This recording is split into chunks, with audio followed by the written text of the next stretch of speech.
Bonjour création de Dieu. Aujourd'hui, nous allons parler de ce que Jésus a prié et de ce qu'était cette prière. Jésus était une personne qui priait tout le temps. Jésus-Christ a illustré l'essence de la prière en tant que pilier central de son existence terrestre, démontrant que la communication avec le Père ne faisait pas seulement partie de sa routine, mais la source vitale de sa force, de sa direction et de son réconfort spirituel. À travers les évangiles, nous voyons que la prière imprègne tous les aspects de sa vie et de son ministère, depuis les moments de joie jusqu'à ceux de profonde angoisse. Dans Matthieu, chapitre 26, verset 41, Jésus souligne l'importance de la vigilance et de la prière comme mécanisme de défense contre la tentation, un enseignement qui résonne profondément chez l'humanité, constamment en lutte contre les forces du mal. Ce conseil n'était pas seulement destiné aux disciples, mais constituait un héritage pour tous les disciples du Christ, soulignant la prière comme essentielle au maintien de la foi et de l'intégrité spirituelle. Les moments de prière les plus intenses de la vie de Jésus, comme au jardin de Gethsémani et sur la croix, révèlent la profondeur de sa relation avec le Père. À Gethsémani, face à l'imminence de sa crucifixion, Jésus s'abandonne à une prière fervente. Une démonstration de son humanité et de sa soumission à la volonté divine. Cette scène, décrite dans Matthieu, chapitre 26, versets 36 à 44, et dans Luc, chapitre 22, verset 44, illustre l'angoisse de Jésus et son abandon total au dessein du Père, même face à des souffrances extrêmes.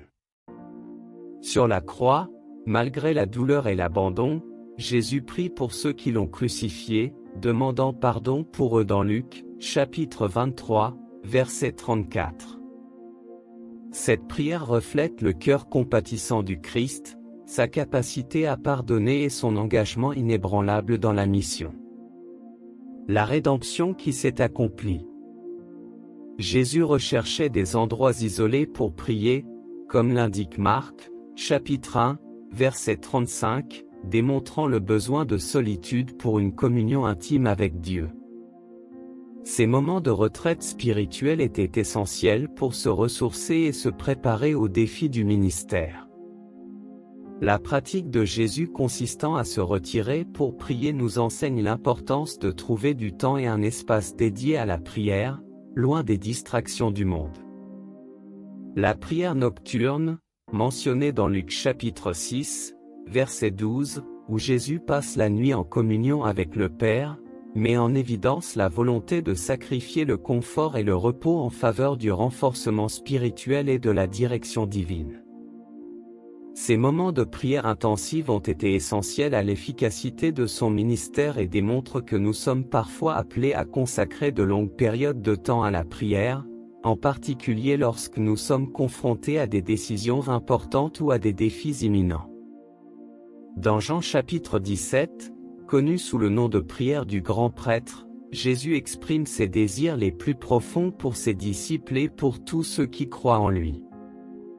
Il prie pour l'unité des croyants avec lui et le Père, pour une joie complète dans leur cœur, pour la protection contre le mal, pour la sanctification par la vérité et pour l'espérance glorieuse de la vie éternelle.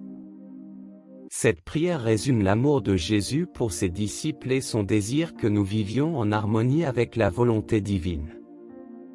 La vie de prière de Jésus constitue un modèle suprême pour tous les chrétiens. Il nous enseigne que la prière doit être une priorité dans nos vies, et non être reléguée au moment de commodité.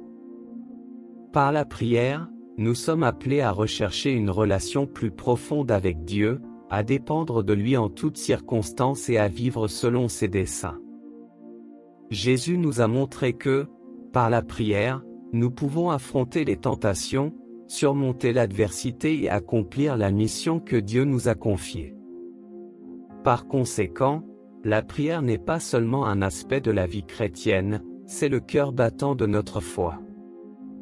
C'est par la prière que nous nous connectons à Dieu, recevons de la force et des conseils pour nos vies et devenons des instruments de sa volonté. Suivre l'exemple de Jésus dans la prière signifie reconnaître notre dépendance à l'égard de Dieu, rechercher constamment sa présence et vivre d'une manière qui reflète son amour et sa grâce envers le monde. Avant de terminer, je voudrais vous remercier de vous joindre à nous dans ce voyage de foi et d'inspiration. Si ce contenu a touché votre cœur, je vous invite à vous abonner à notre chaîne pour recevoir des messages plus édifiants et renforcer davantage votre cheminement spirituel. Ensemble, nous pouvons partager la lumière de l'amour de Dieu et faire une différence dans ce monde. Que la paix et la grâce de notre Seigneur Jésus-Christ soient toujours avec nous. À la prochaine fois, et que Dieu vous bénisse abondamment.